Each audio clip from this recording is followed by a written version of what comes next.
Hello everyone, welcome back to my channel Rudy's The Legal World, and we are doing the part 3 of this chapter, which is legislative framework of COCO, and we are doing guidelines on corporate governance for NBFCs कि NBFCs को कब guidelines follow करना है COCO का corporate governance का. So let's understand this कि COCO applicable ही कब होगा NBFCs पे. तो firstly वो NBFCs जो deposit taking है या non deposit taking है, जो एटलीस्ट 500 करोड़ और मोर का एसेट्स है जिसके पास, उनको ये कोगो एप्लीकेबल होगा एनबीएफसीज पे. So firstly we are talking about NBFCs and we are talking like who are the applicable NBFCs जिन पे ये कोगो एप्लीकेबल होने वाला है. So applicable NBFC whether it is a depository whether it's a deposit taking और non deposit taking, if that NBFC has asset of 500 crore or more, then the COGO would be applicable on NBFCs. मतलब ये कि भाई 500 करोड़ से छोटी company है, मतलब 500 करोड़ का एसेट नहीं है किसी NBFC के पास, whether it's a deposit taking non deposit taking, तब तो ये एप्लीकेबल ही नहीं होने वाला है COGO. सेकेंड, ये एप्लीकेबल नहीं हुआ किसको, systematically important core investment company को, एंड लिस्टेड NBFC तो सभी को कंप्लाई करना पड़ेगा. तो this we spoke about NBFC. Now we would understand कि गाइडलाइंस क्या क्या दिया अबाउट NBFC. तो फर्स्ट इट सेज ये इसका शॉर्ट फॉर्म है CCC DRF. CCC से फर्स्ट 3 कॉन्स्टिट्यूशन आएंगे, constitution audit committee, nomination remuneration committee and risk management committee. So audit committee, remuneration, risk management committee में तो कोई एक्सप्लेनेशन नहीं है. We are having an explanation here in constitution of nomination committee. So here जो भी applicable NBFC है, they have to ensure fit and proper criteria for directors, obtain करना है declaration and undertaking from directors, and obtain करना है deed of covenant signed by directors. तो basically ये 3 चीज़ें, ये चारों चीज़ें are they talking about directors. So when we talk about constitution of nomination and nomination committee, so they say that कि जो भी applicable NBFCs है, they have to take care of directors. Now in what manner कि fit and proper criteria देखो directors का, nomination का तो काम ही नहीं है रेम्यूनरेशन कमेटी का. obtain करो declaration undertaking from directors, obtain करो deed of covenant signed by directors. Now NBFC quarterly statement देगा RBI को.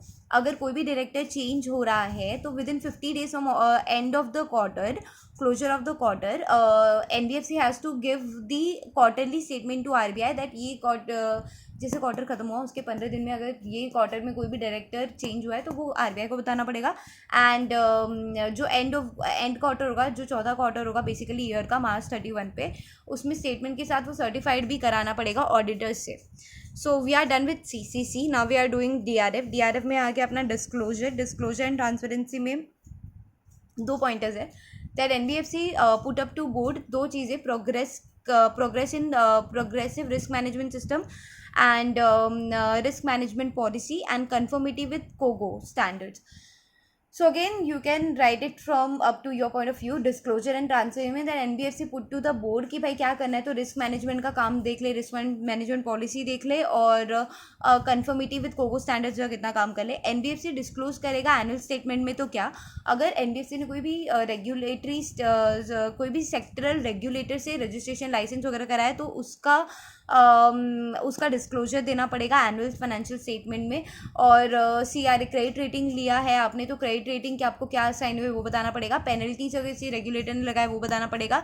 Name, area and country of operation जहाँ पे आपका जॉइंट वेंचर या फिर होली ओन सब्सिडरी है. आफ्टरवर्ड्स DRF, तो R से आ गया rotation of partner of statutory auditor. तो 3 साल के बाद आपको पार्टनर इंटरनल जो भी आपका जो पार्टनर है उसको रोटेट करना पड़ेगा अगर इंटरनल है, और रोटेट करेगा partner of CA from every 3 year. And framing internal guidelines तो on corporate governance publish on companies website. तो फ्रेम आपको इंटरनल गाइडलाइंस जिससे करना है तो वही कोगो पे करना है और वेबसाइट पे भी मेंशन करना है. So this is how we have just completed the guidelines.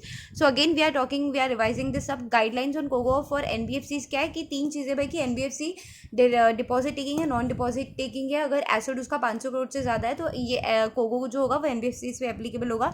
ये एप्लीकेबल नहीं होगा कोगो those NBFC which is systematically important core investment company and listed NBFC, तो सभी को कंप्लाई करना पड़ेगा. गाइडलाइंस में 3C बताया मैंने, constitution audit committee, nomination remuneration committee and risk management committee. We spoken in nomination remuneration committee fit and proper criteria of director बताओ, declaration undertaking from directors बताओ, कोवेनेंट साइन किया है directors, obtain deed of covenant sign by directors वो बताओ, and quarterly आपको statement देना पड़ेगा within 15 days from closure of the end. अगर डायरेक्टर चेंज हुआ तो आपको आरबीआई को बताना पड़ेगा, और एंड ऑफ द क्वार्टर जो होगा फाइनेंशियल ईयर का, उस पर आपको ऑडिटर से सर्टिफाई भी कराना होगा। Then disclosure and transfer, we saw two things that NBFC put up to board progressive risk management system, risk management policy and conformity with corporate governance standards। And NBFC को disclose करना पड़ेगा annual statement में क्या, तो 4 चीज़ें basically, CRA का rating कुछ है, पेनल्टीज अगर किसी रेगुलेटर ने लगाया, रजिस्ट्रेशन या लाइसेंस है आपने किसी रेगुलेटर से तो वो आपको बताना पड़ेगा। And name area and country of area operation है joint venture wholly owned subsidiary is.